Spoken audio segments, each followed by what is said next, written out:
Primero, un sentimiento profundo de gratitud por haber vuelto a Colombia, por haber vuelto a esta ciudad tan bonita que es Cartagena de Indias, y por todas las muestras de afecto que he ido recibiendo desde que llegué ayer. Muchas gracias a los organizadores, a todos vosotros. Yo estoy escuchando con mucho interés la conferencia de Diego, he escuchado con mucho interés la conferencia de la ministra, y no cabe duda que es fundamental que exista esa capacidad de ver la realidad cuál es. Imaginaros que yo empezara con un proceso respiratorio, que me encontrara un poco mal, fuera a mi hospital, fuera a urgencias, me viera el médico de urgencias, me dijera, nada, esto es un catarrito, esto se quita con un poquito de miel y limón, que es una cosa muy típica en España. Y resulta que tengo una neumonía. Pues francamente yo me voy muy contento, porque iba con dudas de si tenía una neumonía, y me han dicho que tengo un catarro, con lo cual súper contento, pero al final pago las consecuencias de no haber estado en el mundo real. Entonces, todo lo que sea ponernos datos, mostrarnos cómo van las cosas, aunque al principio nos sorprenda, puede que incluso nos sobresalte, es una magnífica noticia, porque la realidad siempre se acaba imponiendo. Si yo creo que tengo un simple catarrito y trato mi dolencia como un catarrito, dentro de poco tiempo tendré que ir al hospital en una situación mucho peor que si hubiera sabido que tenía una neumonía y hubiera empezado a tomar los antibióticos correspondientes. Ahora bien, cuando uno ve una realidad como la inteligencia artificial, la robótica, la realidad virtual, la realidad aumentada, la realidad mixta, que va a afectar a todos los sectores. Tener en cuenta que en mi época, pues yo era un cirujano cuyo ejercí la cirugía 26 años, cuyos instrumentos eran los instrumentos de todos conocidos, el bisturí, las tijeras de Metzenbaum, una serie de cosas que para nosotros eran lo normal. Luego apareció la cirugía laparoscópica, donde operabas desde fuera. Luego está el famoso Da Vinci, que es una cirugía totalmente robotizada. Y llegará un momento en el que el propio Da Vinci podrá operar solo. Es decir, no hay un solo sector que no vaya a ser tocado. El derecho, la construcción, la medicina, la educación, todo va a ser tocado. Ahora bien, ante esto, nosotros podemos llenarnos de angustia, y lo que quiero compartir con vosotros, y me hace muchísima ilusión, es que llenarse de angustia es la peor de las opciones que tenemos. De todas las opciones que hay, sentir miedo como consecuencia de estas noticias, de estos cambios en la tecnología, en la digitalización, en los coches autónomos, etcétera, etcétera, si lo que nos genera es miedo, es como aquel atleta olímpico, que antes de que den el pistoletazo de salida ya ha decidido que esa carrera no la puede correr y que no la puede ganar. Lo que vengo a compartir con vosotros es lo que he visto a lo largo de muchos años, que ha ayudado a un montón de personas a hacer frente a situaciones de enorme desafío con tremendo éxito. Lo que pasa es que el gran problema, por lo menos así lo veo yo, no está nunca en el desarrollo tecnológico que nos vaya a quitar puestos de trabajo. Eso obviamente es un desafío. ¿Sabéis dónde está el gran problema? El gran problema está en la mente humana. Ahí está el problema, en la mente humana. A ver, el Titanic, ¿sabéis que era el barco mejor que existía en el mundo? No lo llevaba un incompetente. El mejor barco del mundo no se le da a un incompetente. Lo llevaba el capitán Smith, que era el mejor marino de la Marina Mercante Británica, el mejor, y se lo dieron como honor porque se iba a jubilar y le dijeron, este hombre, que lo ha sido todo para la Marina Mercante inglesa, le vamos a dar la opción de llevar el transatlántico más fabuloso que se ha construido jamás. No fue la falta de conocimiento, que los icebergs tenían el 90 y pico % del hielo debajo del agua, era conocido desde los grandes navegantes holandeses. Eso era conocido. ¿Cuál fue el problema?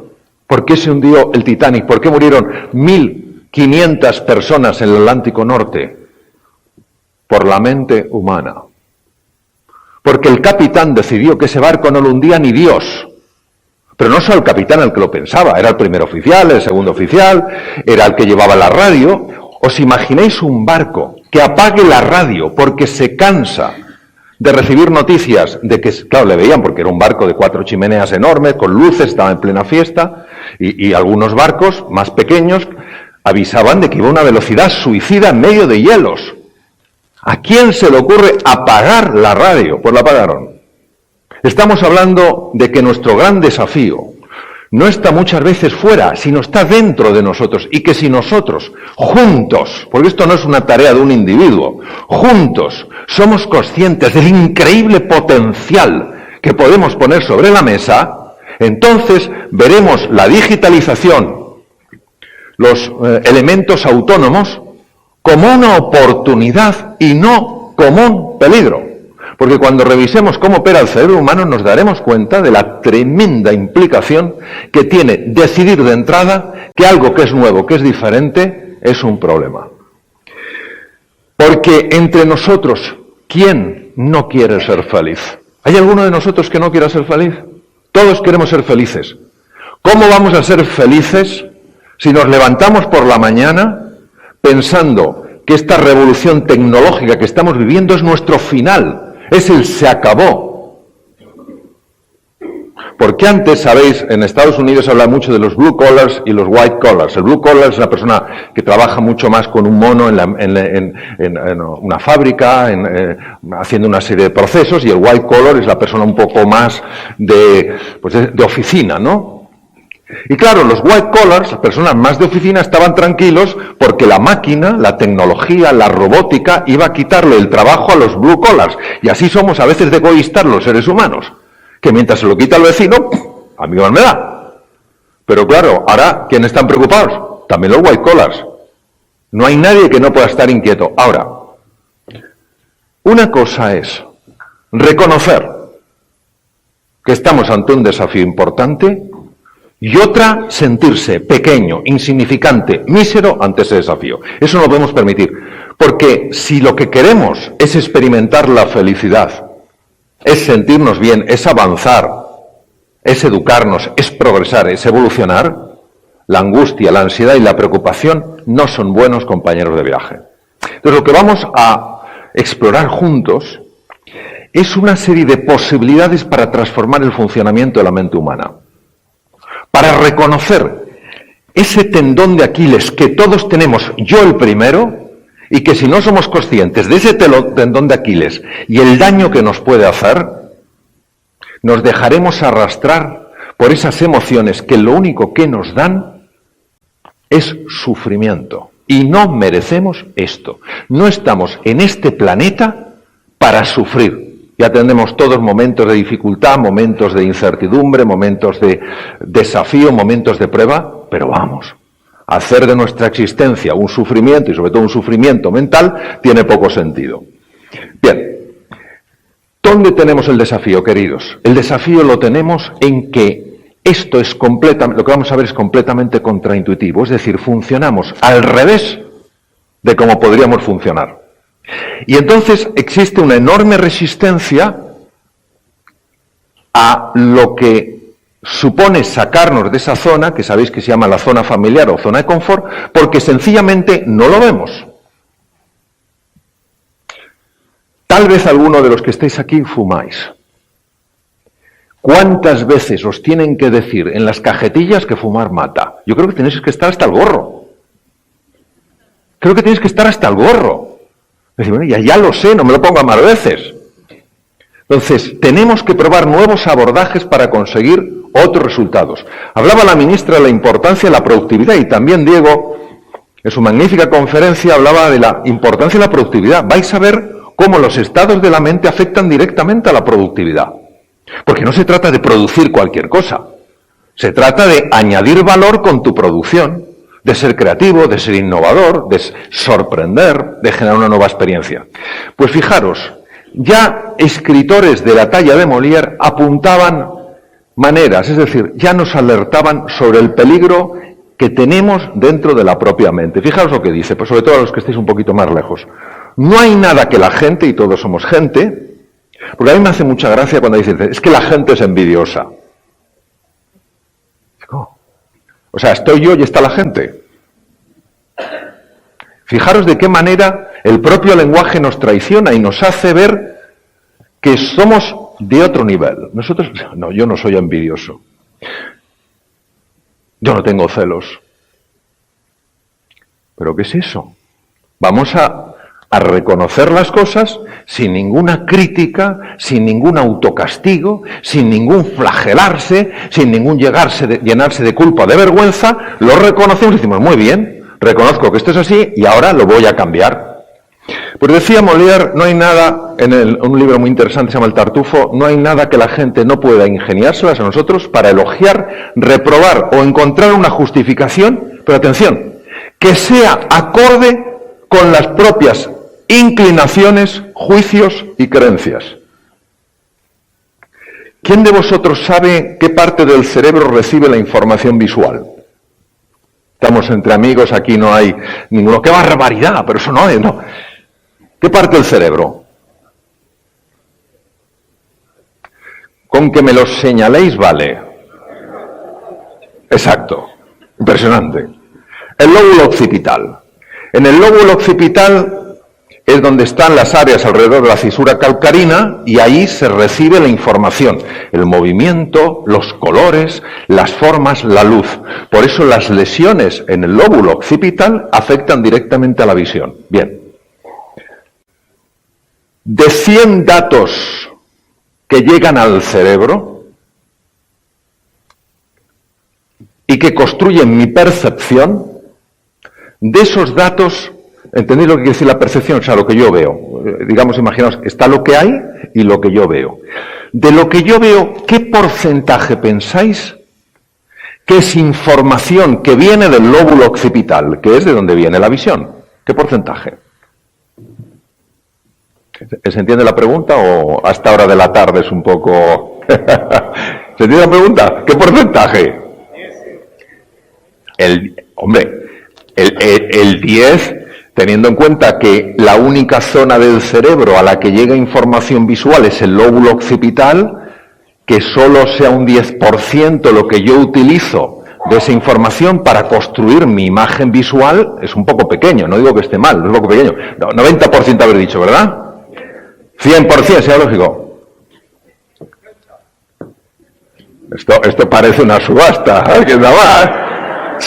Atención, porque el caballero que ha dicho el 10% ha estado bastante cerca, es un 20%.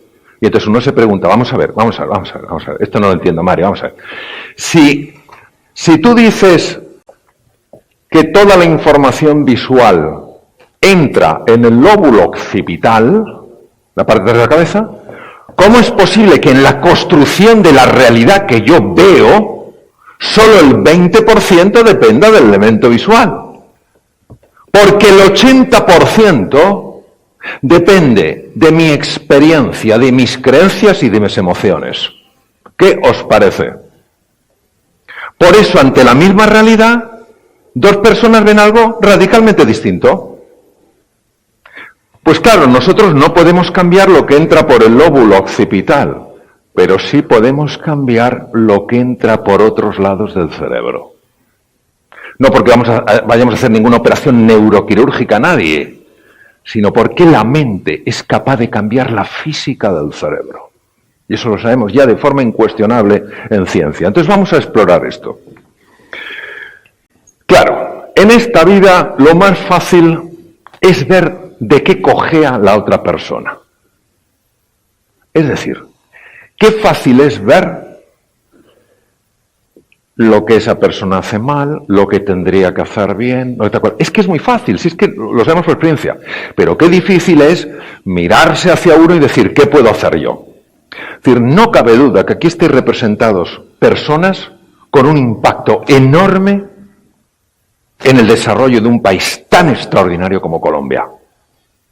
Pero todos, yo el primero, tenemos la tendencia a decir, esto que lo haga el gobierno. Y ahora que está la ministra, pues le toca a ella. Y ahora que toca el presidente después, pues más. ¿Qué nos toca a cada uno de nosotros? ¿Qué nos toca a cada uno de nosotros? ¿Qué es lo que podemos hacer cada uno de nosotros, sobre todo si somos personas que caminamos juntos.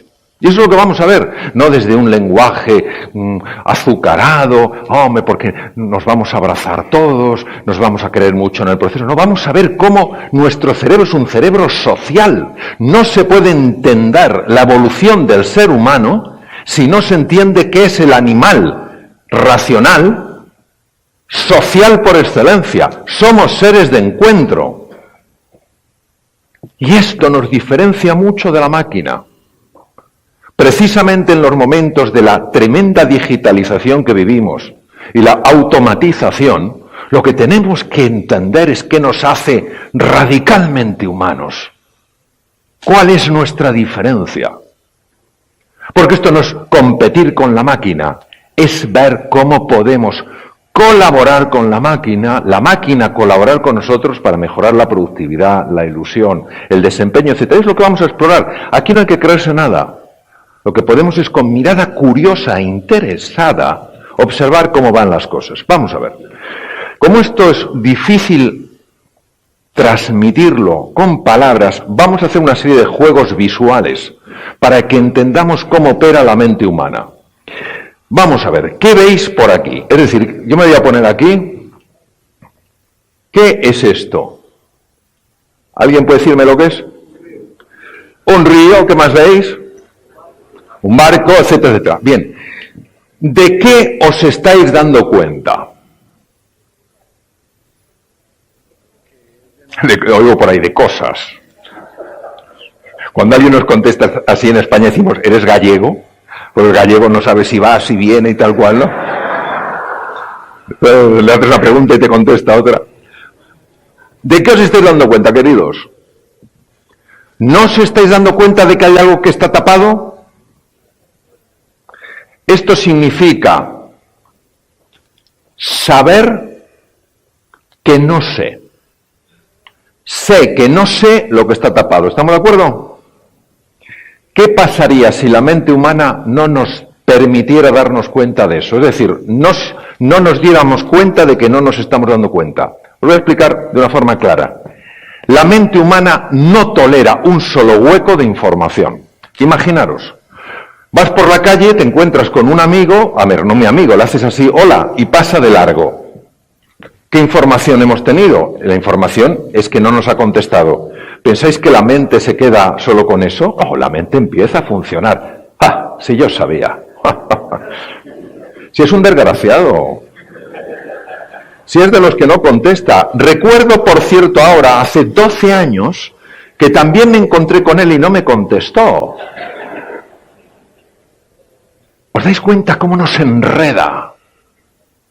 Es como, no sé si aquí tenéis, en España se llama brea, cuando algún petrolero suelta porquería de esa y la pisas, eso no hay manera de quitárselo. Es como un alien. Se te agarra al pie y no hay manera. Tienes que agarrar una piedra pómez y casi tienes que quedar sin planta de pie para quitarte la brea. Pues es lo mismo. Cuando éramos niños no éramos así. Cuando éramos niños preguntábamos, oye papá, ¿ese es amigo tuyo? ¿No te ha contestado, no? No, hijo, es un desgraciado. Oh, vamos a hablar con él, a ver qué le pasa. Y a lo mejor te decía, es que no te he visto. ¿Me entendéis? Pero cuando nos hacemos mayores, el juicio, el prejuicio, la crítica es automático. Y no podemos verlo con el sentido de, oh, qué malos somos. Necesitamos un periodo de ayuno para aliviar esta culpa. No, lo que necesitamos es comprender que estamos llamados a ser todos científicos, a explorar, a investigar y decir, vamos a ver, yo me acerco aquí y es verdad que falta algo. De lo que yo veo da la sensación de que es un río, un barco, lo que sea, pero sé que hay algo que me estoy perdiendo, con lo cual tengo una mirada mucho más humilde, mucho más interesada para explorar, ¿me entendéis? Pues vais a ver lo que está detrás. Probablemente nada de lo que imaginábamos ninguno. Es un cuadro que se llama La Copa del Titán. La Copa del Titán. Pero como esto todavía no es una experiencia lo suficientemente fuerte, y vosotros queréis una experiencia más fuerte, que sí. Decidme algo. para que sepa que estáis vivos. Bien, ¿queréis una experiencia más fuerte? Os voy a mostrar una experiencia más fuerte y la he puesto delante de ingenieros que no se lo creían y utilizaron analizadores de color. Dijeron, oye, tienes razón. Digo, sí, es que es sencillamente para que nos demos cuenta de cómo opera la mente humana. Vamos a ver. Este es un tablero de ajedrez con un cilindro, muy normalito. Quiero que observéis el cuadrado A y el cuadrado B. A y B. Solo hay A y B. La pregunta es, ¿tienen el mismo color? Alguien ha dicho sí. Me tienes que contar lo que has bebido a la hora de comer. Porque yo me he tomado una lulada y no me ha generado ese efecto. Le has debido echar algún tipo de bebida, como dicen, espirituosa, de esta espirituosa, ¿no? Bien, a ver, si no hemos fumado nada raro, si no hemos bebido nada raro y hemos dormido un poco decentemente, el cuadrado A y el B no tienen el mismo color. No tienen el mismo color. Ahora bien, todos miramos a esa persona que ha dicho sí como si fuera rarita. Y sin embargo no lo es. Porque ha intuido que esto tiene truco. Y es que la mente humana tiene truco. Y vamos a ver lo que ocurre cuando quito los efectos que engañan a la mente. Vais a ver. Voy a empezar a mover cosas.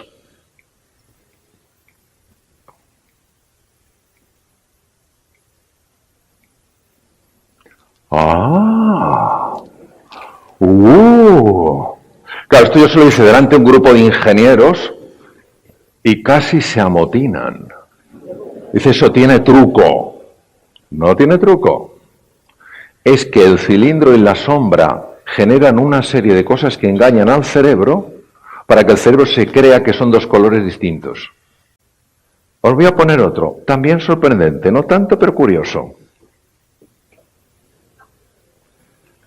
Si os quedarais un ratito viéndolo, todos os marearíais. Lo cual tiene gracia teniendo en cuenta que la figura no se mueve. Porque esto es un poco paradójico. Y tú estás mareado, ¿no? Un poquito. Dice, ¿y eso? Porque he estado viendo una figura que no se mueve, pero me he mareado. El cerebro, la mente y el cerebro impone movimiento a lo que normalmente lo tiene. Esto es muy típico en los supuestos, como previamente me ha ido mal, ahora me tiene que ir mal.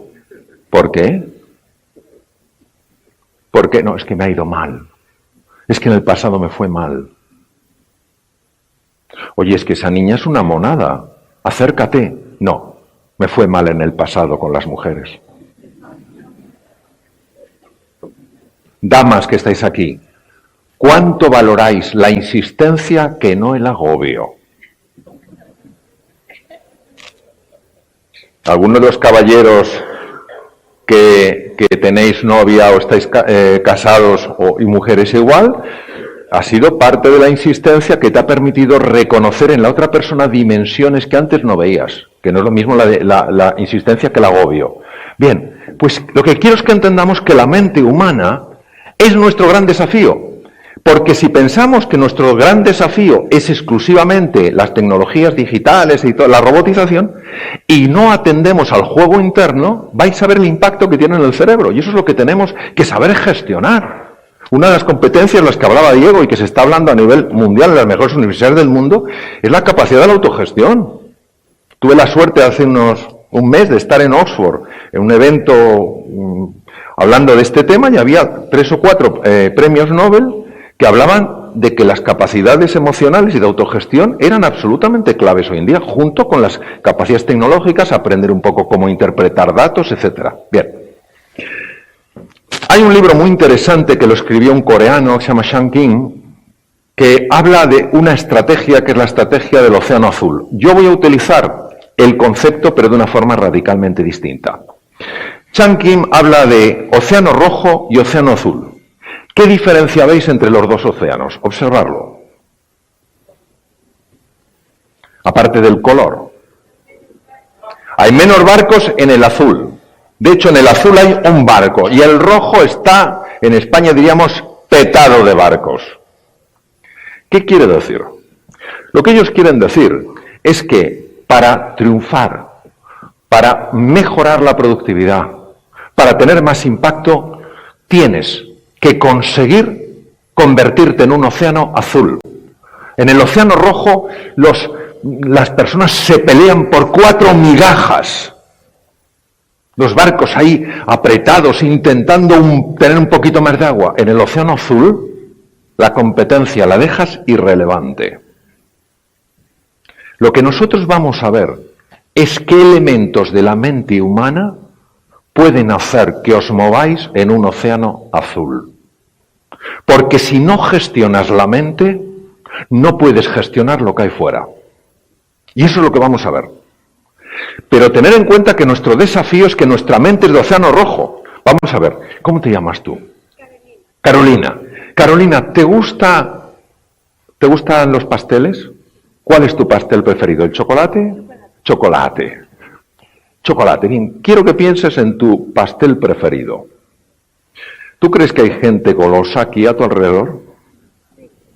Bueno, sacan un pastel de chocolate ahora que es casi la hora de merendar y nos tiramos en plancha todos a por el pastel de chocolate. Océano rojo. Estamos taladrados con el concepto de océano rojo. Tenemos que explorar cuál es el océano azul, porque esto puede implicar una diferencia en vuestra vida profesional y personal y en la vida de todo un país extraordinario.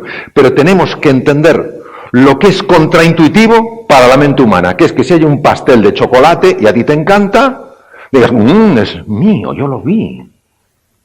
Tenemos que entender que hay otra forma de ver las cosas. Bien, vamos a por ello. Primero, desde que somos pequeñitos, no por maldad, sino por ignorancia, todo el mundo le está lavando el cerebro a todo el mundo. Todo el mundo.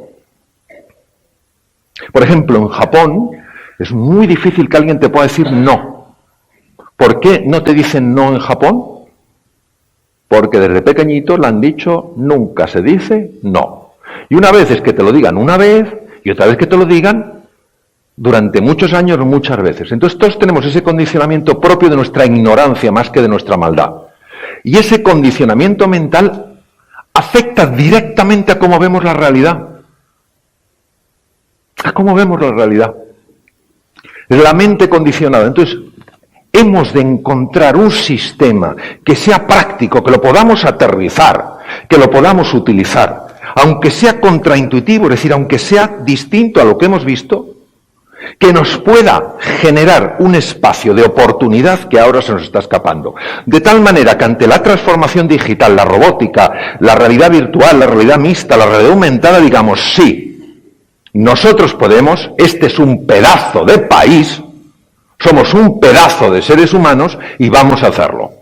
Y como tú consigas transformar el mindset, tú lo transformas todo. Y no lo digo porque lo lea, porque me apasiona, lo digo porque lo he vivido, como lo hemos vivido todos nosotros en algún momento de nuestra vida. Vamos a ver. Primero, esta es una llamada de atención, es importante. El universo nos dice, ahora hay que prestar especial atención. Si uno estaba especialmente distraído, que ahora se fije. Primero, nuestra mente ha sido condicionada a pensar que vivimos en un mundo escaso. Es decir, si hay un pastel de un determinado tamaño, eso es lo que hay. Con lo cual, fijaros el problema es que nos convierte en rivales. No en competidores, en rivales. Yo ya no veo, Carolina, ya no veo a Carolina como una competidora, la veo como una rival. ¿Y entendéis la diferencia?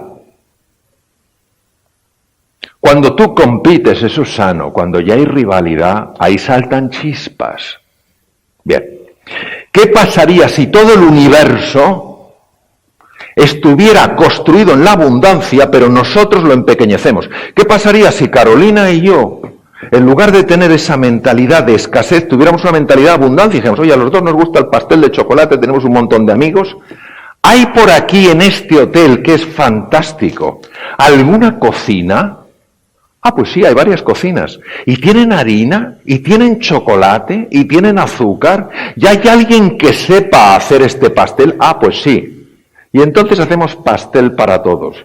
Pero que hay una cocina en este magnífico hotel, que hay chocolate, que hay ingredientes, ni se nos pasa por la cabeza. Vamos a por mi trozo de tarta. Y al otro, que le den. Y no hay maldad, es pura ignorancia. Os voy a explicar cuál es el problema de vivir con mentalidad de escasez. Activas el instinto de supervivencia. Por lo menos yo sobreviviré. Rivalidad, celos y envidias. Está más cerca del pastel que yo, este mundo no es justo. Yo tengo que tirarme en plancha y sí, comeré el pastel, pero con 8 huesos rotos. La vida es injusta. Celos. Avaricia. Solo tengo hambre para un cuarto de pastel, pero por si acaso mañana tengo más hambre, me como medio. Esto es típico en las meriendas. Cuando sales, hablo de meriendas que las organizan, por ejemplo, en un congreso, sales y sales con un poquito de hambre y ves esos croissants, ¿sabes los croissants estos? Pero no miras el croissant te mira a ti. Es otro tipo de croissant. El croissant que te mira a ti es otro tipo. Te mira y dice, cómeme. ¿Y tú qué haces?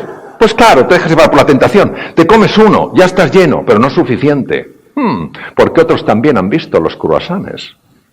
Y si por la noche no tengo demasiado para cenar, mejor engullo como un pato. Es la mente humana. Y luego estás con la tripa que no sabes dónde ponerla diciendo, creo que he comido demasiado. Pues sí. Vamos, de hecho te has hartado a comer. Bien. Preocupación, ansiedad, angustia. Ha visto, el pastel está ahí, pero no solamente lo tiene Carolina, es que también lo han visto los que están al lado. Ya empiezo a estar preocupado. Ira y miedo. Queridos, vosotros pensáis que vale la pena vivir con este patrón mental. Pero es lo típico. Si es que nos pasa a todos. Pero que nos pase no quiere decir que no se pueda transformar. Os voy a decir cómo afecta, sobre todo en lo que ha comentado la ministra, fundamental la productividad. Mirad, esta es una de las curvas más importantes y más desconocidas. La descubrieron en 1908 dos investigadores de la Universidad de Harvard. 1908, y todavía no la conoce casi nadie. Aquí está el profesor Yorkis y el profesor Dodson. Se dieron cuenta lo siguiente, se dieron cuenta que, me voy a poner como si yo estuviera aquí dentro de la tabla, se dieron cuenta de que nosotros necesitamos un nivel de tensión para funcionar bien. Es decir, como nos decías tú, Diego, oye, aquí hay que ponerse las pilas, esto es urgente. Claro que sí, yo tengo un nivel de tensión y fijaros, el nivel de tensión, ¿veis cómo se traduce en eficiencia? Porque la curva, el eje de las abscisas, me parece que es el eje de las X, es el performance. El performance es la productividad, es la creatividad, es la capacidad de negociar. Fijaros que hace falta un nivel de presión para tener un nivel de performance. ¿Lo veis todos? Bien. Pero observar que cuando sube la tensión, ¿qué pasa con el performance? Que baja. ¿Lo estáis viendo? ¿Qué es lo que mete el exceso de tensión? La mente humana. Vamos a suponer lo que ha estado diciendo Diego esta mañana, es urgente, hay que sacar, porque talento aquí en Colombia hay un montón. Lo que pasa es que es como las esmeraldas, hay un montón, pero hay que sacarlas a flote. Es como el oro, hay un montón, pero hay que sacarlo a flote. Bien, entonces, es urgente ponerse las pilas, fenomenal, estoy aquí, pero luego empieza a actuar la mente. Sí, pero yo no puedo, yo soy demasiado mayor, yo tengo demasiada juventud acumulada, Si ya lo que hago me cuesta un montón, entonces no me doy cuenta, pero ya voy avanzando en la curva. Si es que en el fondo, ahora que recuerdo, era el torpón de la clase, sigues en la curva. Y claro, luego encima si me ven con los años que tengo y empezando de nuevo, es al final de la curva. Y claro, y si hasta el final de la curva, ¿cómo vas a aprender? Si tu performance baja. Lo que no sabían Yorkis y Dodson era por qué bajaba. ¿Por qué baja tanto la eficiencia, la productividad, el emprendizaje, la creatividad de un ser humano con la presión? ¿Qué es lo que la hace bajar? Yorkis y Dodson sí sabía que era la mente humana, pero no existía tecnología para poder entender cómo la mente humana tiene tanto poder para anular los recursos de un ser humano. Y esto es lo que hemos visto con tecnologías que nos permiten observar qué pasa en el cerebro humano cuando tú dejas que la mente te cuente una historia que te hace chiquitito, que te anula, que te asusta y que te empequeñece. Vamos a ver. Os lo voy a explicar de una forma muy clara y muy sencilla. Y además, casi no con un tigre, pero sí con un jaguar, yo viví esto. Bien, vamos a ver. Si yo me encontrara aquí con un tigre, imaginaos un tigre, un bicho que puede tener 180 kilos, los usos, los de Siberia, pueden llegar hasta 350, los mayores felinos que existen. Bien, 180 kilos es suficiente, ¿verdad? Tampoco hay que irse al de 300 y pico, ya con 180 ya me come. Bien, yo me encuentro con el tigre, ¿vale? Decidme, ante el tigre, ¿yo qué pensáis que tengo que hacer? Bueno, la pregunta no es de... hay que correr, digo yo, ¿no? ¿Quién de vosotros gastaría tiempo en analizar sosegadamente la situación?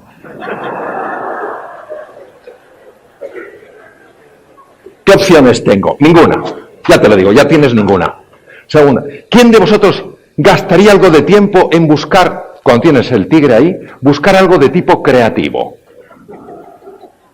Voy a hacer un movimiento extraño a ver si el tigre se confunde.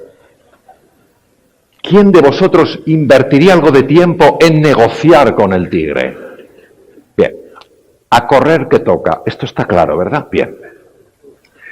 Para correr a la velocidad a la que tengo que correr, que sería superior, por supuesto, a la que yo corro, tiene que ir una cantidad masiva de sangre llena de oxígeno, de glucosa y de adrenalina a los músculos, ¿lo entendéis? Porque tiene que multiplicar la potencia muscular por 5. Si tienes un coche de 100 caballos, lo tiene que convertir el motor en 500, porque si no, tú no escapas del tigre. No es que te dé la seguridad que tengas un motor de 500 de escapar del tigre, pero por lo menos aumentas tus oportunidades. ¿A que sí? Bien. Luego la sangre tiene que ir a las piernas. Para que vaya tanta sangre a las piernas, tiene que haber una reorganización del flujo sanguíneo. Tiene que robarse sangre de algunos territorios para llevárselo a las piernas, ¿se entiende? Porque el cuerpo humano no puede fabricar sangre. ¿De dónde roba sangre? He dado unas cuantas pistas antes. ¿De dónde roba? ¡El cerebro! A ver, ¿cuánto pesa vuestro cerebro? Uno dirá, en mi caso el 90%, porque soy como un genio, lo doy todo, me vengo arriba, el 90%, el 25%, este cuerpecillo solo sirve para pasear a mi cabeza. Llévame ahí, y el cuerpo me lleva. No, nuestro cerebro pesa el 2% del cuerpo. Es una birria, ¿no? O sea, el 98% no es peso cerebral. ¿Sabéis cuánta sangre se lleva? El 25%. Es como si el 2% de las empresas de Colombia se llevaran el 25% de todo el presupuesto. ¿Por qué? Porque hace falta muchísimo oxígeno, muchísima glucosa para las complejísimas funciones del cerebro. ¿Entendéis esto? Claro, entonces ¿qué ocurre? Que cuando el tigre me persigue, todas las zonas altamente complejas del cerebro que me permiten analizar, ser creativo, ser emprendedor, ser innovador, negociar, empiezan a no recibir sangre y esa sangre se va a las piernas. Pero no es suficiente lo que roba del cerebro. Ha de ir sangre de otros lugares. ¿De qué más sitios pensáis que ha de robar sangre? Del tubo digestivo. Vamos a ver, a mí me está persiguiendo un tigre. Yo paso al lado de un árbol lleno de mangos y no me voy a parar. No hay tiempo para eso. Pero fijaros lo inteligente que es el organismo. El organismo consigue que pese menos. ¿Cómo es posible que yo pueda pesar menos?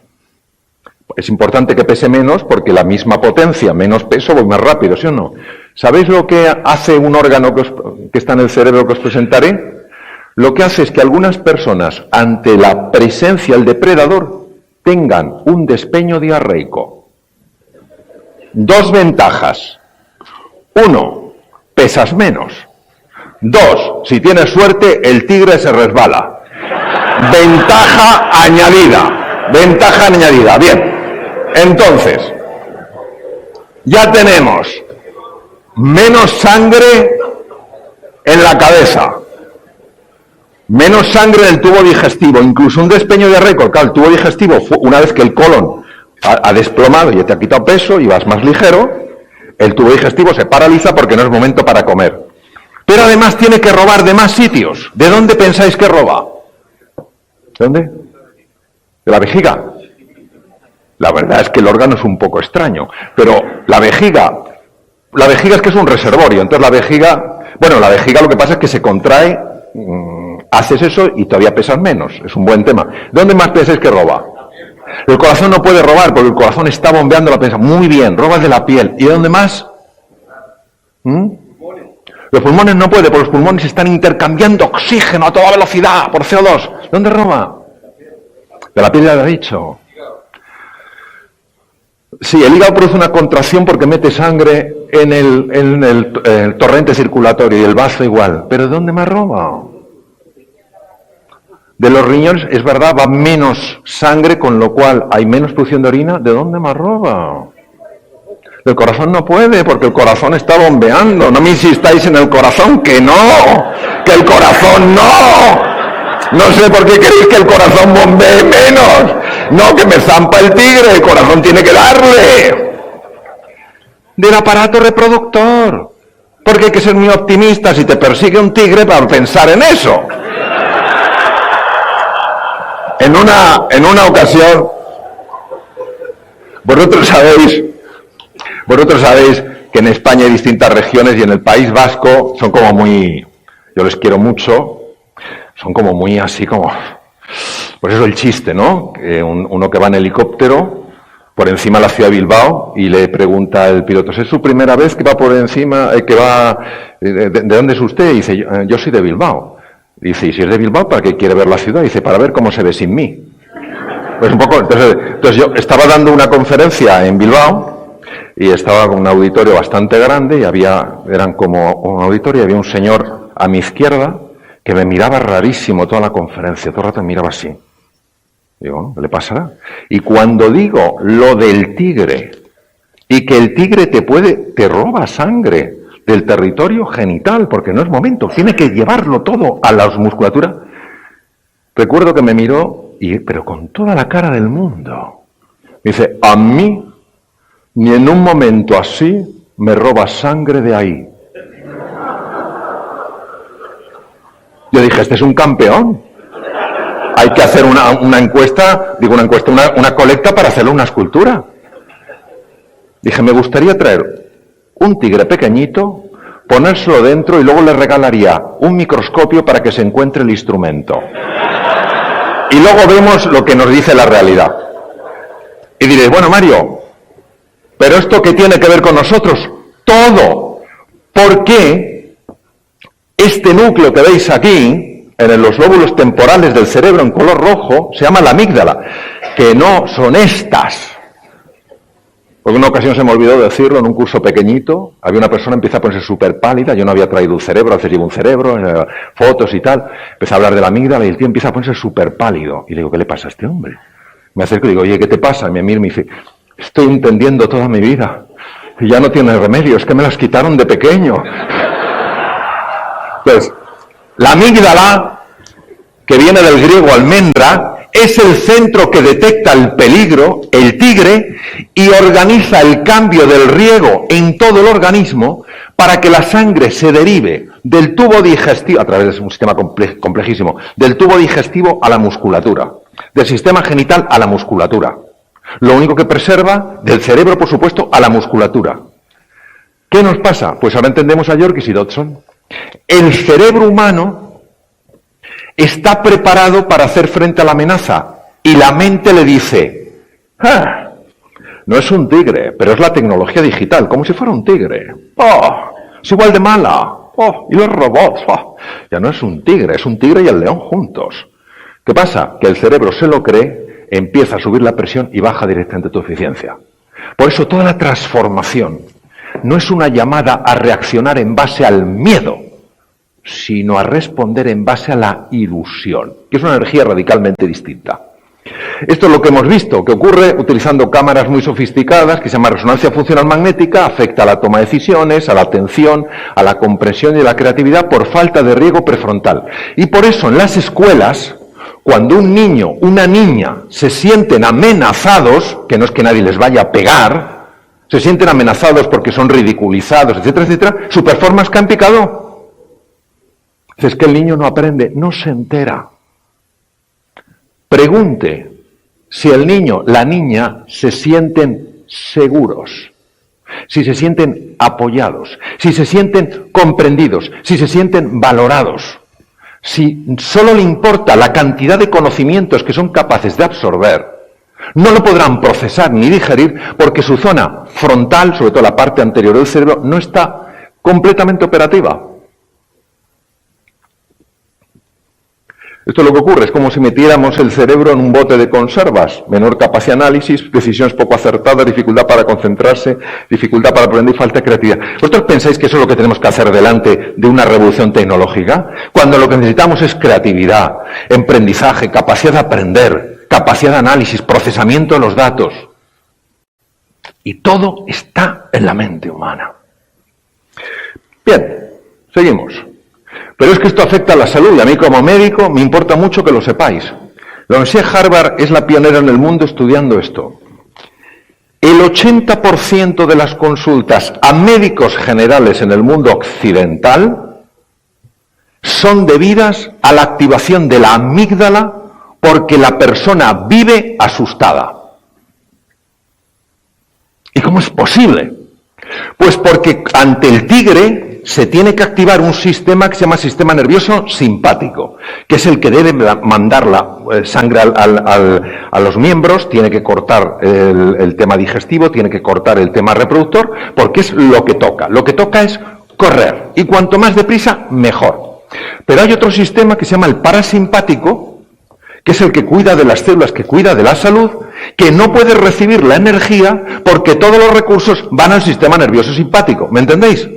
Entonces, ¿qué pasa? Que las células, que se calcula los 60 trillones de células que hay en el organismo, no pueden recibir suficiente aporte y entonces la persona empieza a enfermar. La amígdala que hemos visto, la que tiene forma de almendra, actúa a través de un núcleo que se llama el hipotálamo sobre las glándulas suprarrenales que están encima de los riñones y tiene un impacto sobre esto que veis moviéndose, que es un glóbulo blanco, un leucocito. El leucocito, como veis, está persiguiendo a una bacteria, la bacteria se intenta escapar y el leucocito la va siguiendo. Bien, la vemos por ahí, el leucocito y la bacteria. Bien, y un momento que se la come. Cuando una persona vive con sensación de amenaza, vive angustiada, vive preocupada, cuando se ha activado la amígdala, primero produce, no directamente ella, pero sí a través de una serie de sistemas, produce adrenalina. Pero después empieza a producirse cortisol por la glándula suprarrenal. El cortisol bloquea estas células.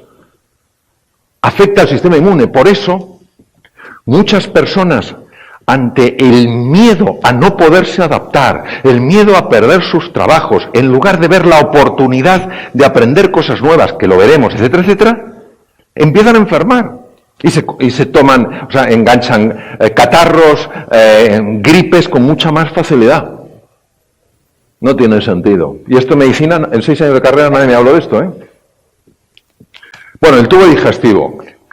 Si hemos visto que la situación de alarma deja sin sangre al tubo digestivo y lo paraliza, entendéis que el tubo digestivo va a empezar a sufrir.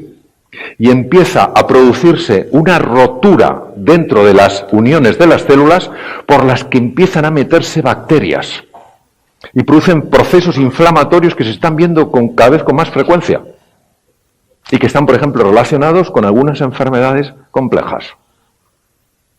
Nuestro organismo no está diseñado para vivir asustado. Nuestro organismo está diseñado para vivir ilusionado.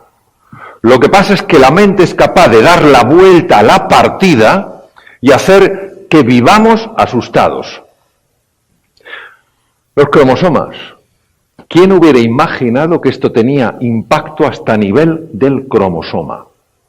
El cromosoma tiene unos capuchones al final de la propia estructura, que es como los plásticos de los cordones de zapatos, que es tan difícil meterte el cordón del zapato cuando el plástico se te ha ido porque se te abre el cordón.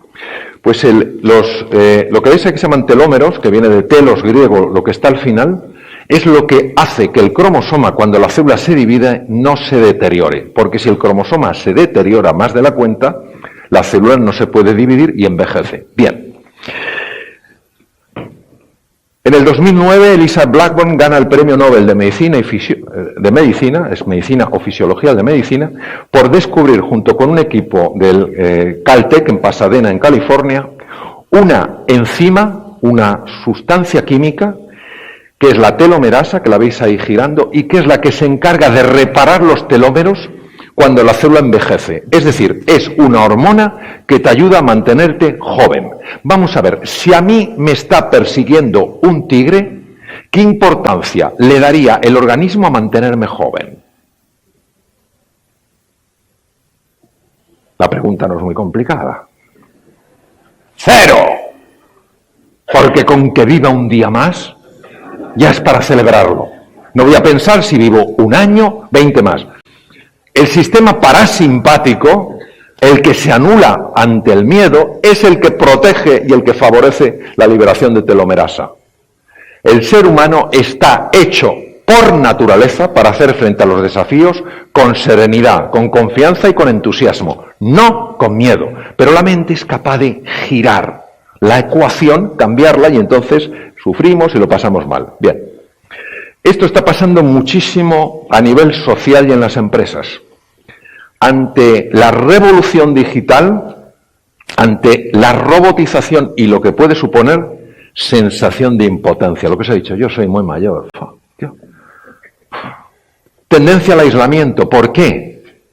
Porque me siento incapaz, me siento avergonzado, me siento pequeño y desánimo. Y esto tiene un impacto inmediato en la eficiencia, en la productividad, en todo. ¿Qué ocurre? Falta de compromiso. ¿Cómo te vas a comprometer en una aventura si crees que no tienes ninguna opción de salir vivo? Entonces tú no estarás comprometido, estarás en fase de cumplimiento. Cumplo y miento. Haces como que, sí, muy interesante, vamos a empujar, pero en el fondo lo que estás deseando es salir de ahí pitando, porque estás viendo un tigre. Falta de cooperación y resultados pobres.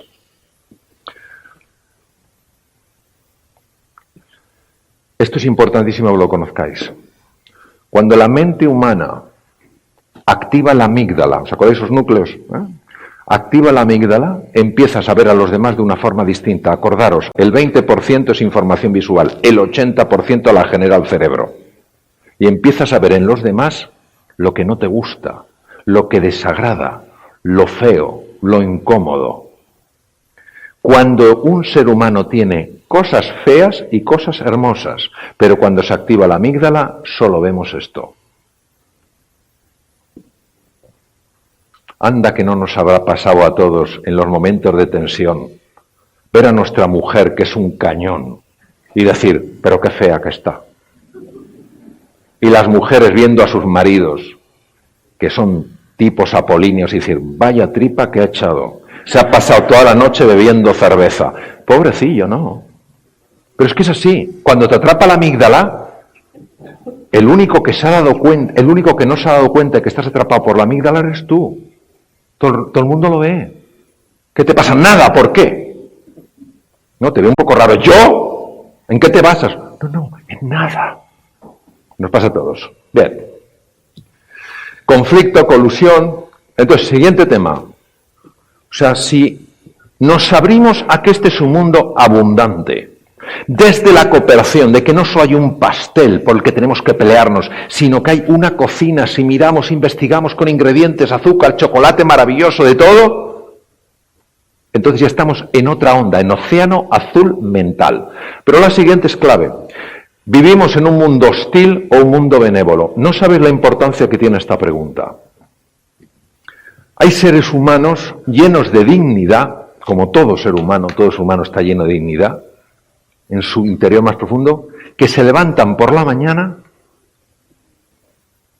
Alguien les pregunta, ¿qué esperas del día? Yo, que pase. ¿Pero cómo podemos ir así por la vida, queridos? ¿Por qué? Porque creemos que vivimos en un mundo hostil. Y lo que nosotros tengamos en la mente, inevitablemente lo trasladaremos fuera. La violencia de fuera es la expresión de la violencia de dentro. La generosidad de fuera es la expresión de la generosidad de dentro. Es importantísimo que entendamos que el universo, el mundo, no es hostil. La mente nos hace verlo como hostil. Y esto tiene implicaciones enormes. Porque cuando una persona se siente amenazada, fijaros lo que pasa. Lo que pasa es que lo único que le importa es mantener su seguridad y su estatus como sea. Estamos hablando de una maravillosa comida que hemos tenido en los jardines de este precioso hotel sobre la necesidad de que el mundo educativo, la universidad, etcétera, etcétera, empiece a enseñar cosas nuevas porque son las que se necesitan ahora.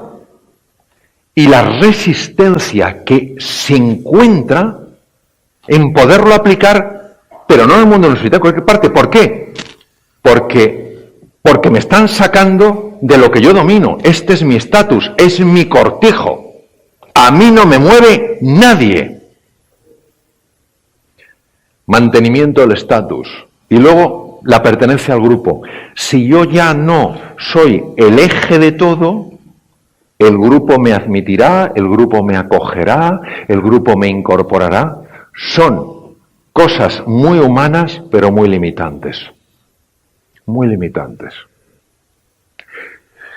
Y eso es lo que pasa. Una persona se puede sentir amenazada ante alguien más joven que domina mucho mejor la tecnología.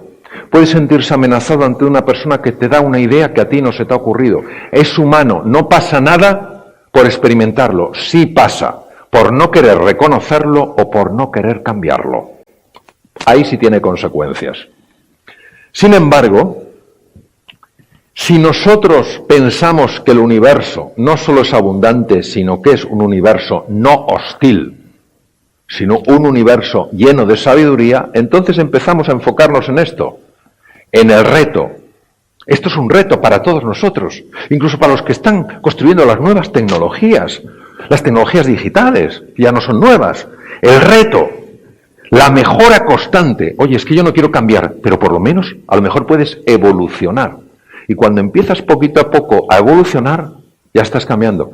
Y la importancia de contribuir. Vosotros os dais cuenta del ejemplo que vosotros ya veis, y esto no es regalar vuestros oídos porque eso lo sabe todo el mundo, la cantidad de ejemplos que habéis dado al mundo vosotros como país, como Colombia. Hemos estado viendo las estadísticas donde Colombia se ha retrasado un poco. ¿Por qué no puede volver a ser un líder en todo esto?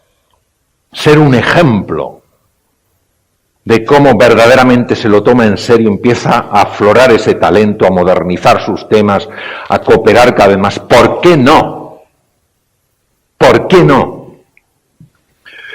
Son claves para lograr resultados de un océano azul. Esto es lo que ocurre muchas veces en los grupos, por eso no hay productividad en las empresas, por eso no hay eficiencia, no por falta de talento, sino por falta de talento expresado. Talento que emerge, cada uno va a su bola. No, yo mi estatus, yo mi seguridad, yo mi cortijito, yo mi zona de confort. Y entonces, claro, con esos vectores, cada uno apuntando a una dirección del espacio, el vector puede conseguir cosas buenas, pero no extraordinarias. Ahora, si estáis unidos por una ilusión común, por un sentido de contribuir a este gran país, a vuestras empresas, a vuestros asociados, a las personas a las que estáis ayudando no solo en temas de vivienda, no solo en temas de salud, en temas de educación, sino os estáis ayudando a ser felices y os dais cuenta de la bella tarea y os sentís llamados de verdad a esta contribución, es que el vector se altera y el vector se convierte en una cosa radicalmente distinta, porque ahora sí compartís, ahora sí colaboráis, ahora sí cooperáis. Sentido de pertenencia, confianza, compromiso. Y es que emerge de forma natural.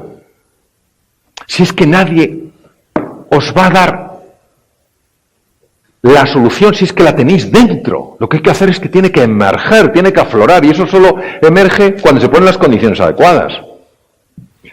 Superar retos que parecen imposibles. Mirad, os voy a contar uno de los ejemplos que a mí más me apasiona. Yo soy un enamorado de la naturaleza y de los animales.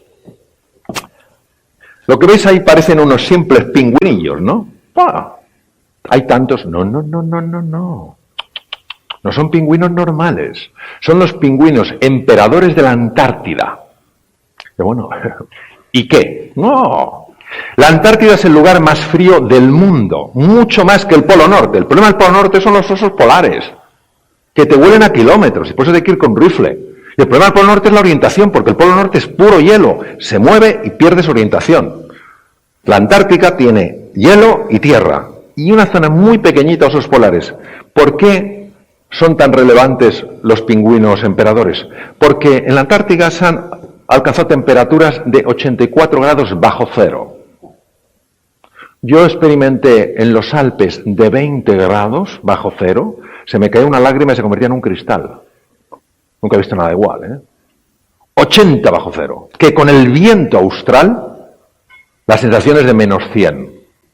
¿Cómo es posible que sobrevivan? Pues la BBC lo ha descubierto. Yo tengo una gran deuda con la BBC por todos sus descubrimientos. Mirad, la BBC se dio cuenta de que los pingüinos emperadores, cuando llega el durísimo invierno, hacen como una pelota enorme. Una pelota de miles de individuos. Y pensaron que la pelota era una cosa inerte. Hasta que utilizando helicópteros y cámaras térmicas se pusieron delante de la pelota y vieron que la pelota está constantemente moviéndose. Es un conjunto complejísimo de espirales donde los que están dentro se están moviendo hacia afuera. Porque claro, el de dentro está en un edredón. ¿Entendéis? Rodeado de plumas. Feliz. Pero el de fuera, como esté unos minutos, ahí se le congela la sangre literalmente. Entonces, los de dentro tienen que ir hacia afuera y los de fuera se van moviendo hacia adentro en un movimiento rítmico. ¿En qué se basa esto? En que a todos les importa el vecino. Imaginaos el de dentro. Yo estoy aquí muy calentito, somos muchos, yo que muevo las patitas, pero que en el sitio que me quedo. Y el de fuera, angustiado, diciendo, ¿se moverá el de dentro? Todo está basado en la confianza. ¡Qué enseñanza del mundo animal!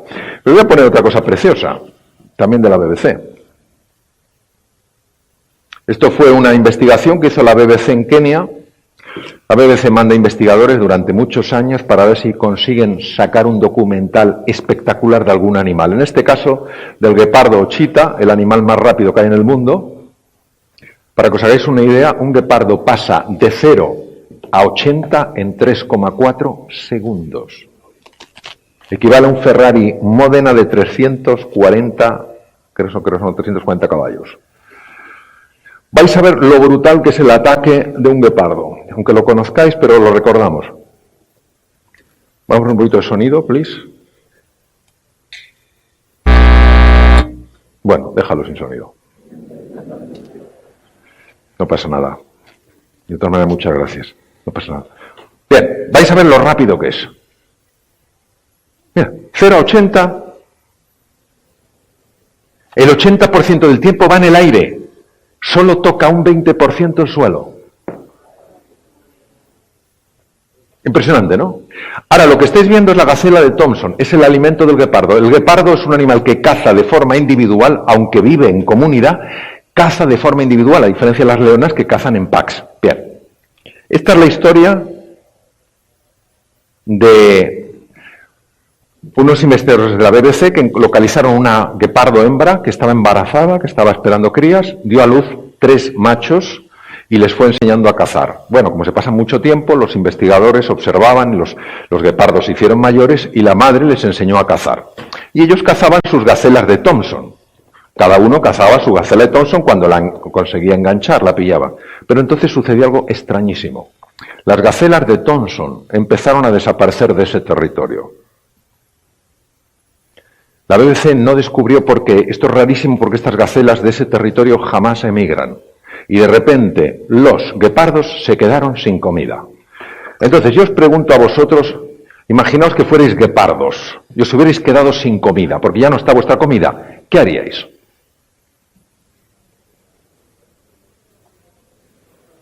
Alguien que se lance. Yo si fuera guepardo haría esto.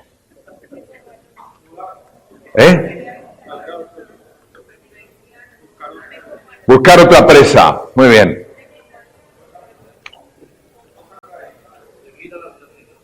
Seguir a las gacelas. Las gacelas han desaparecido, no saben dónde. Entonces, las respuestas normales, habituales, son o cazar otra presa o emigrar. El guepardo no puede emigrar porque no tiene grasa. Un animal sin grasa que emigra, el cuerpo se come su propia musculatura. Pero lo más fascinante lo escuché en un comité de dirección donde les conté la historia del guepardo. Y dije, si fuerais guepardos, ¿qué haríais? Y uno de los directores dijo, yo me comería uno de mis hermanos. No veáis cómo le miró el resto.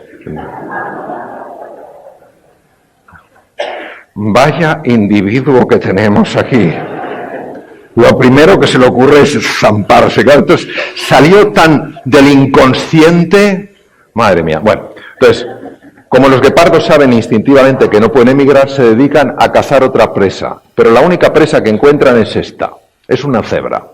La cebra pesa 7 veces más que un guepardo. Imaginaros intentar vencer a alguien que pese 7 veces más que vosotros. Y es fascinante porque el documental, que también lo vi, de la BBC, se lanzan los 3 hermanos cada uno por una cebra. Y es como un chiste, es como un gato detrás de una persona. Fracaso. El mundo ha cambiado.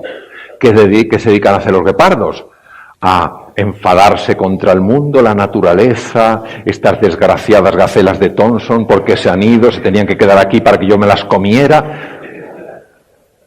¿O tú por qué has ido por una cebra tan grande? Tenías que ir a por... No, porque no tienen una mente tan torcida como la nuestra. No. Entonces dicen, si tenemos que cazar otro animal, tenemos que cooperar. Vais a ver, la primera vez en toda la historia del reino animal que se ha grabado una escena así. Jamás antes se había visto esto.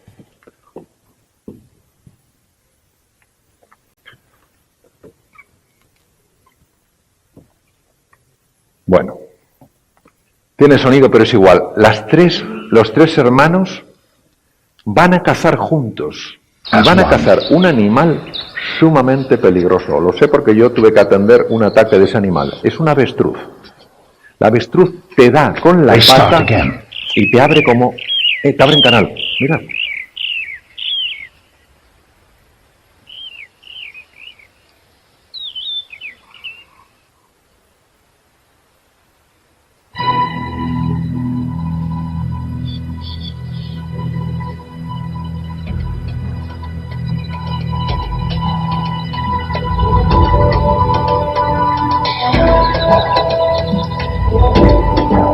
An ostrich outweighs and outguns a single cheetah.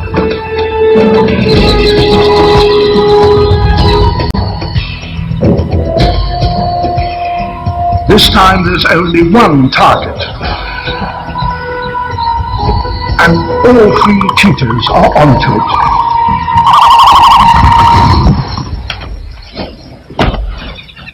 The third brother starts to throttle the ostrich.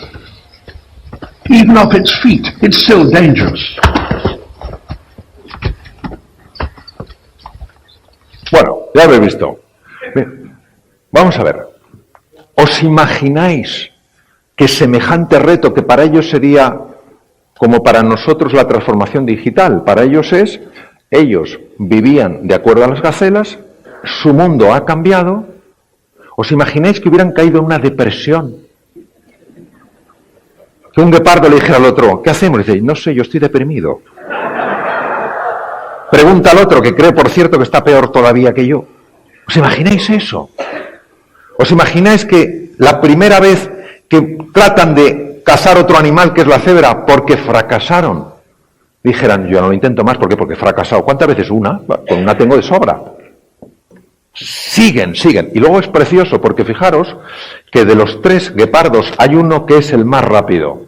Hay otro que es el más fuerte y otro que ni es el más rápido ni es el más fuerte. El más rápido es el primero que sale, porque una avestruz corre 80 kilómetros por hora, pero puede mantener la carrera mucho tiempo. El guepardo puede alcanzar los 120, pero durante poco tiempo, porque si no se infarta. Entonces tiene que salir el ultra rápido. Claro, luego tienes una avestruz que tiene como mochila un guepardo.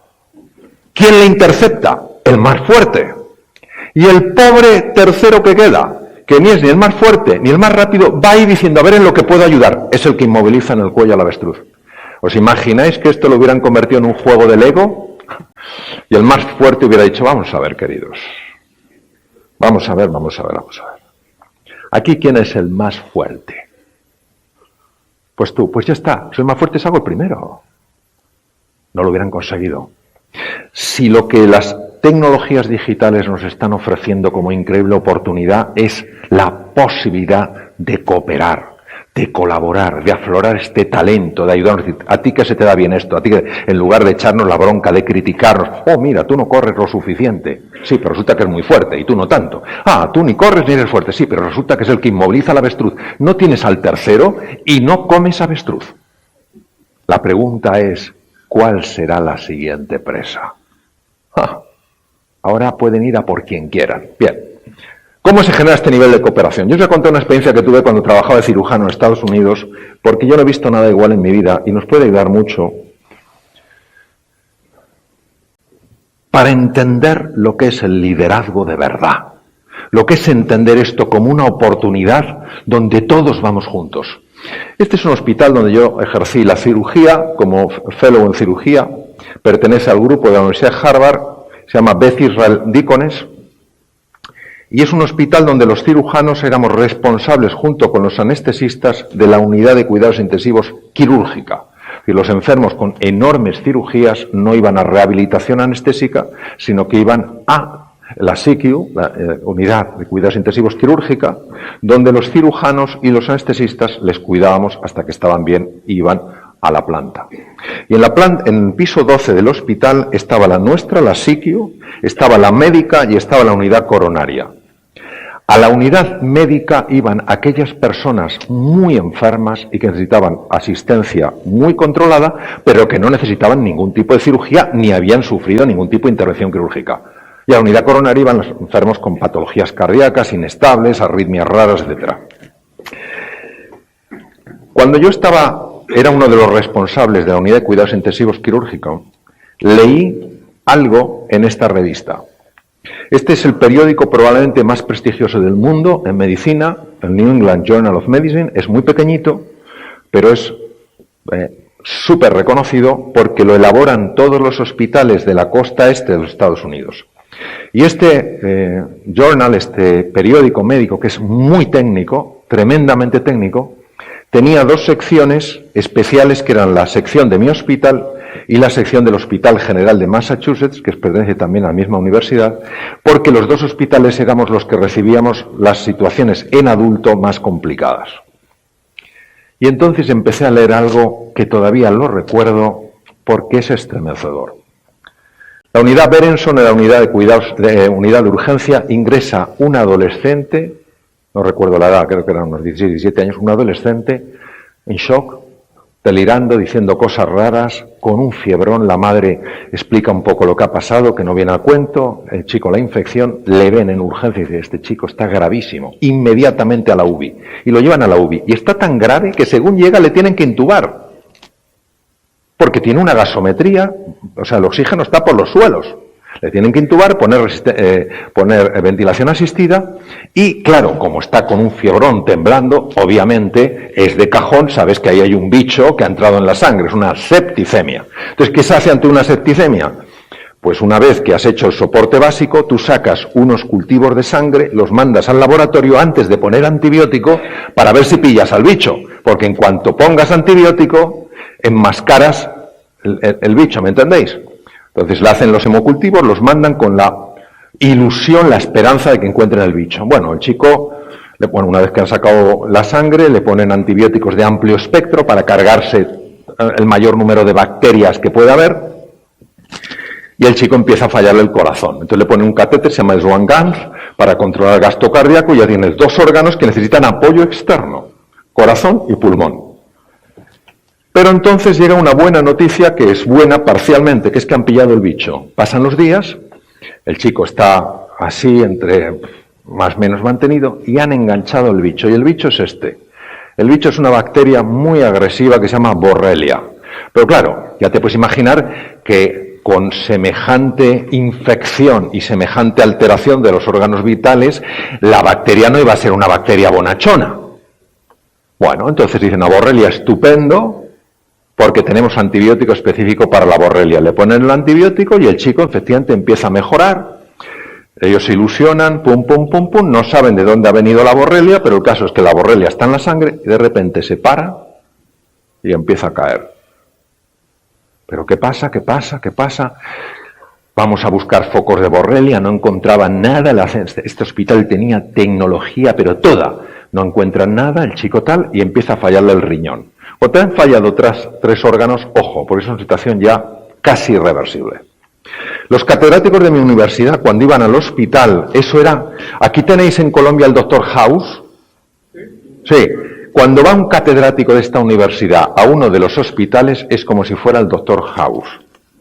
Porque son gente normalmente mayor, que ha estado mucho en la clínica y ahora se dedican en sus laboratorios a investigar y a publicar artículos.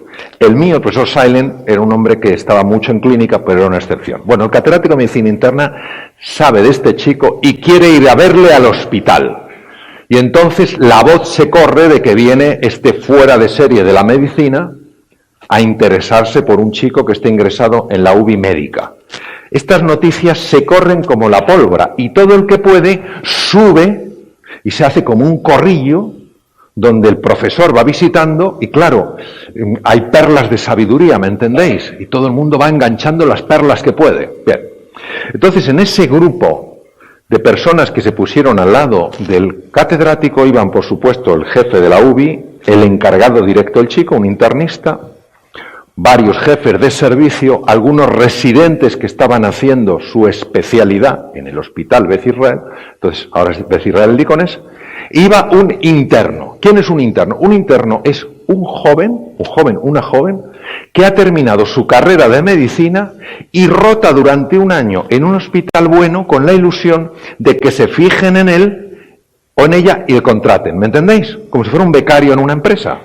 Es decir, el más joven y el que menos sabe, y por supuesto el que tiene menos experiencia. Total, está ahí en el grupillo, y claro, allí era obligatorio, en los pases de cuidados intensivos, volver a leer la historia entera, por eso eran pases interminables.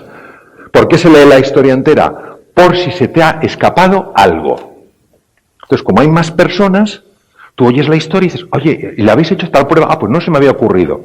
Con lo cual, el interno empieza a enterarse de lo que le ha pasado a este joven que se está muriendo. Y cuando terminan de explicarle al catedrático la situación, el encargado directo de este chico le dice, se muere y no sabemos dónde está el foco de las borrelias. Y en ese momento el joven, el que menos sabe, el que menos experiencia tiene, se atreve a hablar. Vamos a ver, ¿es fácil hablar cuando eres una persona que estás en tus comienzos profesionales y estás delante de un catedrático de la Universidad de Harvard? ¿Es fácil? No. Pero es que no solamente habló, es que hizo una pregunta. Esto tiene más. Y además hizo una pregunta rara. Y la pregunta que hizo fue, ¿alguien le ha mirado detrás de las orejas? Como preguntita, no me diréis que no es un poquito rara. Claro, hay personas que tan amarradas a su estatus, a su reconocimiento, a su relevancia, creen que el resto no merece respirar el mismo aire que ellos. ¿Y este joven quién es? ¿Qué preguntas más raras? ¿De dónde ha salido este pájaro? No, el catedrático era distinto, porque el catedrático nos va a dar una lección a todos, llame el primero. El catedrático se quedó descolocado ante la pregunta. Y preguntó a su equipo, ¿alguien la ha mirado detrás de las orejas? Me imagino la cara del equipo. Pues no, va a ser que no. Miradle, mirad lo que apareció detrás de la oreja izquierda. Una garrapata. Una garrapata le estaba matando. La garrapata no sale aunque limpien a los enfermos con esponjas, porque mete la cabeza y las patas debajo de la piel. Me han preguntado catedráticos de veterinaria, catedráticos de microbiología, catedráticos de medicina interna, ¿cómo el chico lo supo? Dije, no venía en el artículo, pero casi seguro que es que el chico había visto una situación similar. ¿Os imagináis que el catedrático no le hubiera querido escuchar, que no hubiera habido un espacio para valorar el talento que es diferente, el talento joven, que porque no tenga experiencia no quiere decir que no tenga un punto de vista, es decir, la vista desde un punto. Fijaros lo que hemos aprendido del catedrático. Primero, la solución a un problema aparentemente insoluble puede venir del lugar más inesperado. En vosotros hay personas que pueden ayudaros para aprender lo que ahora os cuesta más y vosotros ayudarles a ellos en lo que cuesta más. Solo saldrá eso si hay un espacio de escucha. Pero no solo eso. Fue humilde. Porque, madre mía, que te dé lecciones de medicina un interno cuando tú eres catedrático de Harvard, hay que ser una persona humilde. Y esa humildad es propia de la grandeza. Es más, era un hombre con curiosidad. Parece que hoy lo tenemos que saber todo. Curiosidad. Mente científica. Buscar el aprender por encima del quedar bien. Buscar el aprender. Aquí hay grandeza. Aquí está el océano azul en su máxima pureza. Número 4. Valora a tu gente y darles la oportunidad de contribuir. Estoy cansado de ver empresas donde la gente mayor, más mayor, desprecia a los jóvenes porque no tienen experiencia. Y los jóvenes desprecian a los mayores porque los ven como dinosaurios. No se puede salir adelante si ambos colectivos no cooperan, porque los dos son imprescindibles. Pero luego hay un elemento preciosísimo, que es que el catedrático tenía bien claro qué era lo importante. ¿Qué es lo importante? Mantener mi estatus, mantener mi reconocimiento, mi cortijo, o lo importante es embarcarnos en un proyecto extraordinario de crecimiento para nosotros, para nuestra gente y nuestro país. Tenía muy claro que ahora importaba, ¿qué importaba la vida de un chico? Se salvó la vida de un chico. Todos aprendieron una lección y el mundo entero, gracias a este artículo, se ha enterado de lo que pasó en aquel hospital. Y no tengas vergüenza de pedir ayuda. Una vez un director general se me quejaba de que sus directores no le pedían ayuda. Dice, es que estoy muy enfadado con mis directores. Digo, ¿por qué? Dice, ¿por qué no me piden ayuda cuando la necesitan? Yo le hice una pregunta muy sencilla, nada brillante. Le dije, ¿y tú alguna vez les has pedido ayuda? Dijo, yo soy el director general. Ahí tenemos el problema. Ahí tenemos el problema. ¿Tú te crees que pedir ayuda es de gente débil? Pedir ayuda es de gente inteligente que sabe lo importante de lo que está en juego y pide ayuda, no es una sumisión, no es un empequeñecerse, no es convertirse en una alfombra para que otros le pisen o un charco para que chapotees. Es pedir ayuda en algo que es importante. Yo no sé esto, ¿me puedes ayudar? Y no solamente pedir ayuda, sino dejarse ayudar. Fijaros qué contrario a cómo muchas veces hemos condicionado nuestra mente. Sé generoso en el compartir. Sé generoso en el compartir. Busca cómo ayudar a tus compañeros. Busca cómo ayudarles. Ahí hay grandeza. Quien vive con mentalidad de océano azul vive en la ilusión, la serenidad y la confianza. Esto se acerca bastante a la felicidad. O sea, vivir en el océano rojo es me estoy pegando con todo quisqui, encima mi cuerpo está sufriendo, mi cerebro está mermado y sufro. ¿Qué negocio más malo? ¿Qué negocio más malo para personas aparentemente tan inteligentes como los seres humanos? Quien vive con mentalidad océano azul vive en la ilusión, la serenidad y la confianza. Ilusión. Por supuesto que yo me voy a adaptar, por supuesto que yo voy a crecer, que juntos vamos a crecer. La serenidad, claro que podemos, juntos podemos.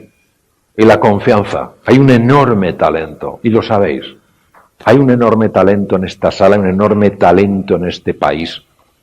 Es un país extraordinario. Pero al final, si la mentalidad no es la adecuada, hasta la gente más extraordinaria no sale adelante. Crecimiento, mejora, cooperación, creatividad, espíritu emprendedor y contribución.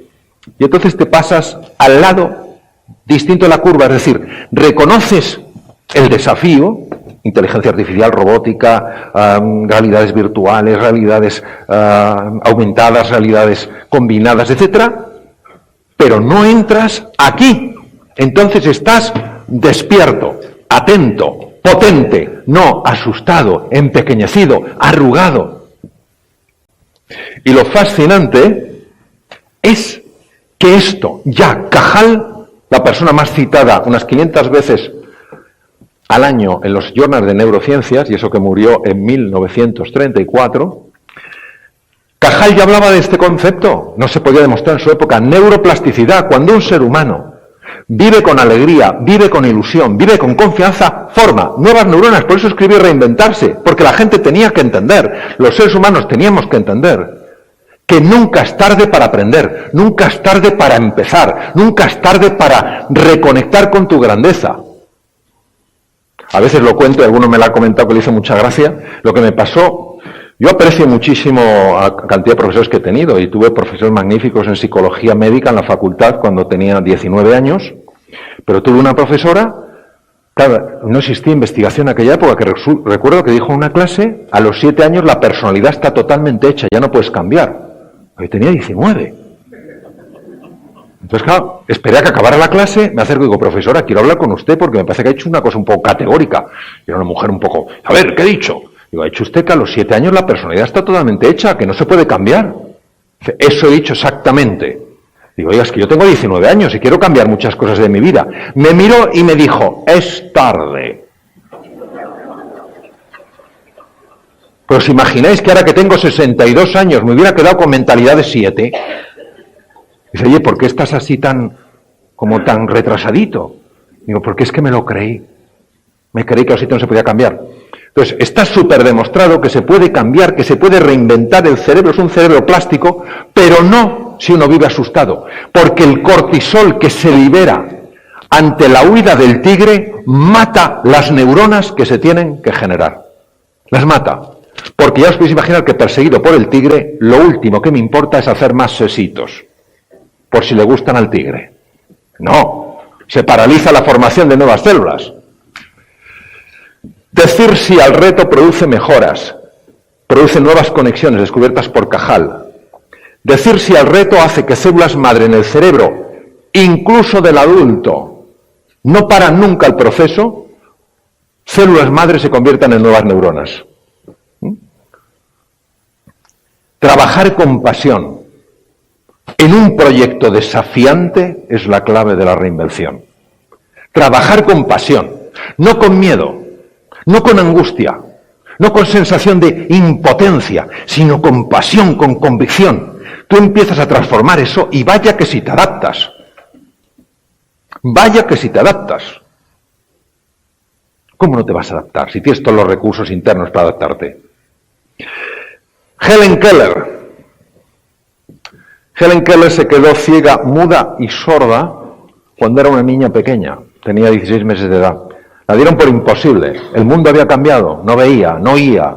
Pero alguien creyó en ella y se convirtió en la primera mujer en la historia que el mismo año en 1912, 4 años después de York y Dodson, fue la primera mujer en la historia que se graduó con honores por la Universidad de Harvard. La primera mujer en la historia. La entrevistó un periodista que conocía el lenguaje de los sordomudos a través del tacto.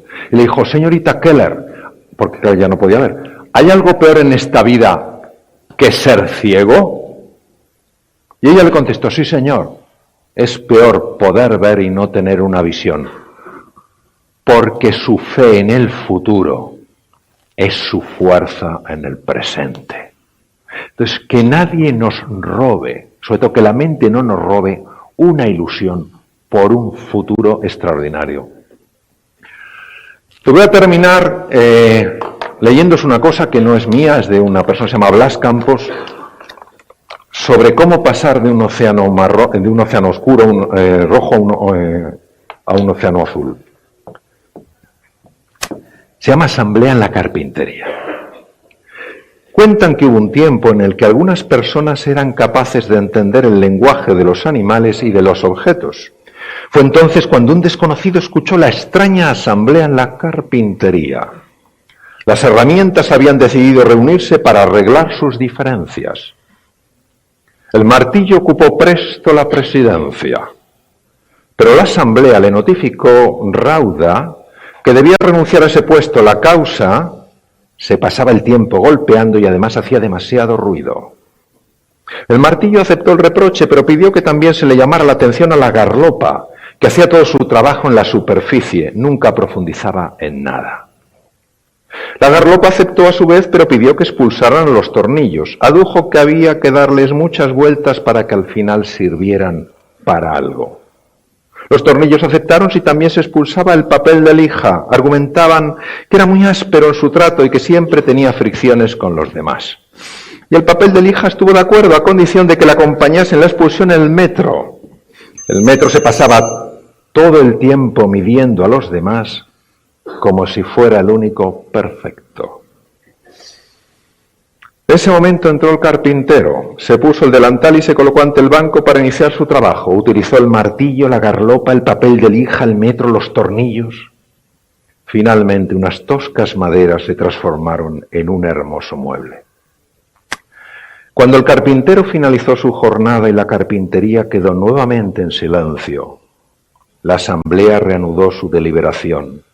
Entonces fue cuando tomó la palabra el serrucho y dijo: señores, ha quedado demostrado que tenemos muchos defectos, pero el carpintero trabaja con nuestras cualidades. Eso es lo que nos hace valiosos. Así que concentrémonos en la utilidad de nuestros puntos fuertes. La asamblea percibió entonces que el martillo era fuerte y contundente y la garlopa suave y eficaz. Se dieron cuenta de que el tornillo tenía habilidad para unir y dar fuerza, y el papel de lija era especial para afinar situaciones y limar asperezas. Observaron que el metro era preciso y exacto. Tomaron conciencia de una nueva realidad, de que formaban un equipo capaz de ayudar a producir muebles, puertas, ventanas de calidad. Se sintieron orgullosos de sus fortalezas y también de poder trabajar juntos para desarrollarlas. Dos océanos radicalmente distintos. Entonces os dejo con una pregunta, con mi profunda gratitud a todos. Muchas gracias, Adriana, a todos. Gracias, Isabel, todos, Catalina, en fin, todos, muchas gracias. ¿Por qué no vamos a poder crear entre todos un océano azul y enrolarnos así en una de las aventuras más apasionantes de nuestra vida? Muchas gracias, queridos.